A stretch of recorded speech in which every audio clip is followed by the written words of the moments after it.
Good morning. I was asked by one magazine to provide an answer on what the war in the Ukraine has changed in the security situation of my country, the Czech Republic.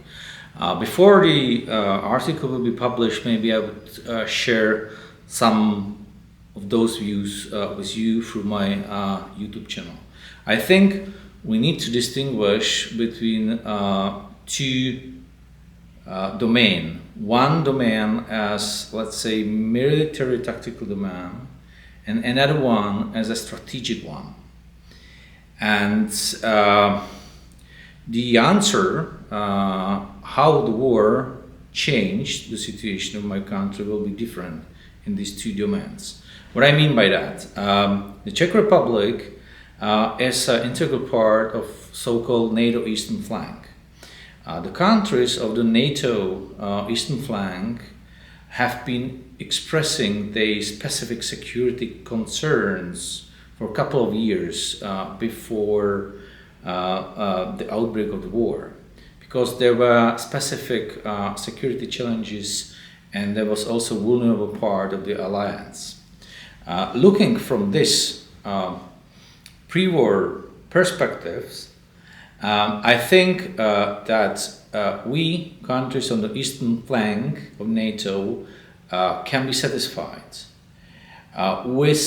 Mainly satisfied with the decision made by NATO Madrid summit shortly after outbreak of the war.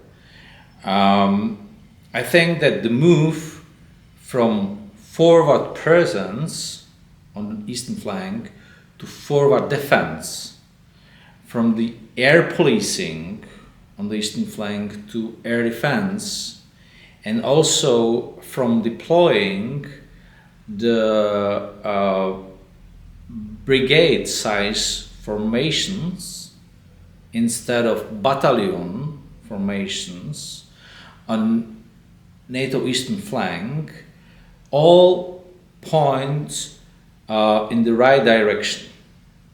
Not only that we will have bigger formations on the Eastern Flank, but also interoperability of the forces will be strengthened. In my opinion, the approval of the three regional NATO plans at the NATO Vilnius summits will strengthen the interoperability between forces on the eastern flank with the remaining capabilities of NATO, because it will provide kind of guidance for the countries what to do in terms of preparation for any contingency within those three regional plans. So from the military point of view, the Czech Republic can be satisfied, because I regard the defense and deterrence on the eastern flank as a defense of my country. But another thing is what I call at the beginning the strategic domain, because in case of war, it is not Chief of General Staff, it is not Minister of Defense who decides about action, about military action, about military response. It is politicians. It is government who decides, and it is a political issue actually. So, in my opinion, the West, and the Czech Republic is part of the West, needs to review its strategic thinking. In addition to a tactical military response to this war, I think that we need to employ what I call empathy-driven analysis in order to understand what the adversary think of us. In other words, it is not only about our own lessons from this war, it is about the lessons which our adversaries are taking from this war, regardless whether it is Russia, China, or any other potential adversary of the West, I think that our adversaries are looking at us and can take several lessons from this war. One of them is that there is still a persistent level of disunity of the West. If we look at those summits that I recall, Madrid summit, Vilnius summit, if we look at EU summits, then in the surface, the Western cohesion seems pretty fine. If you elaborate on the details, you will still find out division lines that did not diminish during the war. So the member states of NATO or EU still exhibit a diversity of the threat assessments. There is still diversity of threat assessments. Recall those opposed opinion on which weapons provided to Ukraine is already escalatory and which weapon system is not escalatory. There was no unified assessment among the member states.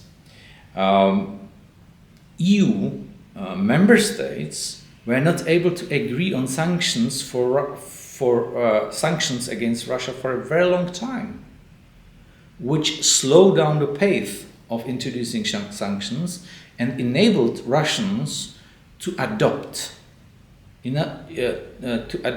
Russian economy to adopt to rather very slow incremental pace of introducing sanctions vis-a-vis Russian economy. We can assume that these division lines will persist also after the war. Lesson number 2 is that the Western society exhibits a high degree of fear as a psychological phenomenon. I'm persuaded that Vladimir Putin observed for 2 years how the fear of COVID entirely paralyzed the war. This fear as a psychological phenomenon during the war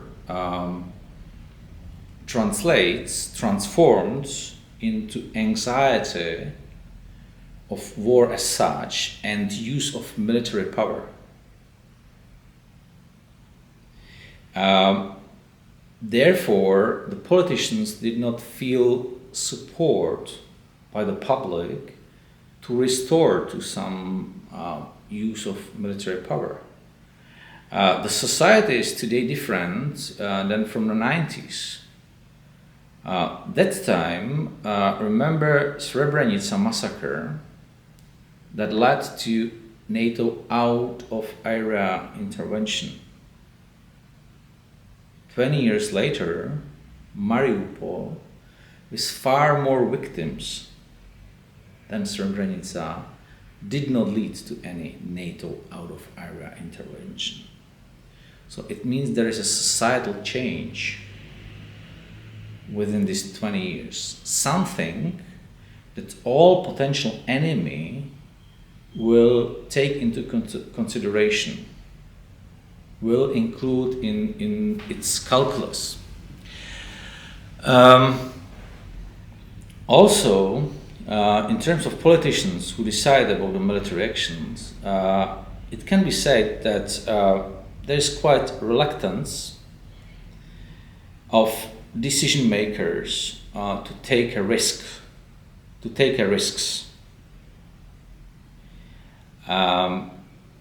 They are dependent on the public support, which can be very easily measured nowadays.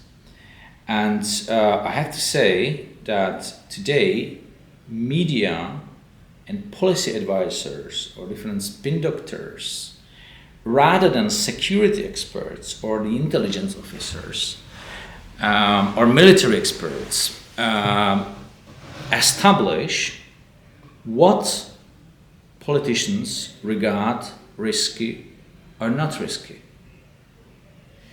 I was part of some endeavor to establish a limited non-fly zone over the western Ukraine at the beginning of the conflict, and lately to provide military airlift, humanitarian airlift with full military force protection to Mariupol.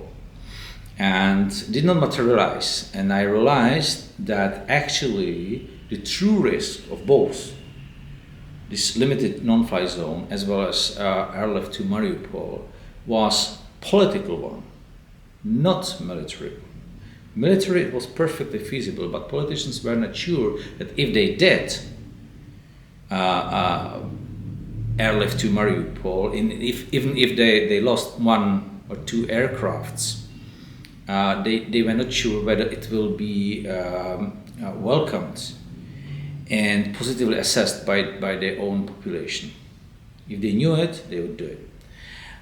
So this all leads me to a conclusion that I think that the next adversary of the West, regardless Russia, China, or any other, will not be challenging our military strength and will not be challenging our economic strength, but it will be challenging our decision-making process.